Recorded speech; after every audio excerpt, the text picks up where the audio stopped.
গতকাল রাতেই আমার ছেলে বলেছিল সকালবেলা স্যুপ খাবে।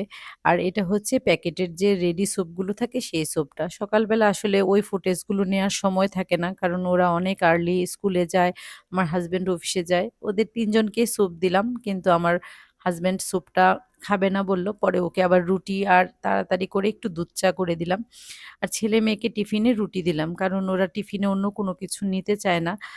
যাই হোক ওদেরকে স্কুলে পাঠিয়ে দিয়ে এবার চলে আসলাম আমার জন্য একটু ব্রেকফাস্ট তৈরি করতে।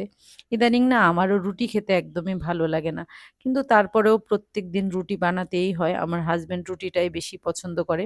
আর ছেলে-মেয়ের টিফিনে রুটি দিতে হয়। আর এখন তো রোজার সময়। এই সময়টাতে বাইরে কোনো ধরনের ব্রেকফাস্ট কিনতে পাওয়া যায় না একমাত্র ইফতারি ছাড়া। আর আমি অবশ্য সবসময় ঘরে থেকেই টিফিনটা বানিয়ে দেই। কারণ বাইরের খাবারগুলো তো স্বাস্থ্যসম্মত নয়। যাই হোক, আজকে আমি বানাচ্ছি আমার জন্য একটু ছোলা দিয়ে চটপটা তৈরি করব। এখানে আমি ছোলাগুলোকে রাতেই সিদ্ধ করে রেখেছিলাম।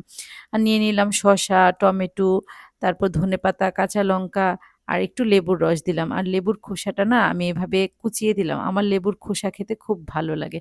আচ্ছা তোমরা কে, কে এভাবে খেয়েছো আমাকে কমেন্টে জানিও। অবশ্যই চাট মসলা আর বিট লবণটা দেবে তাহলে খেতে অনেকটা ভালো লাগে। এই ব্রেকফাস্টটা কিন্তু খুবই হেলদি। এটা খেলে অনেক সময় পেটও ভরা থাকে আবার স্বাস্থ্যসম্মত। আমি ইদানিং একটু হেলদি খাবার খেতে চেষ্টা করি। তোমরা কে, কে খেয়েছো জানিও। সবাই ভালো থেকো। শুভ সকাল।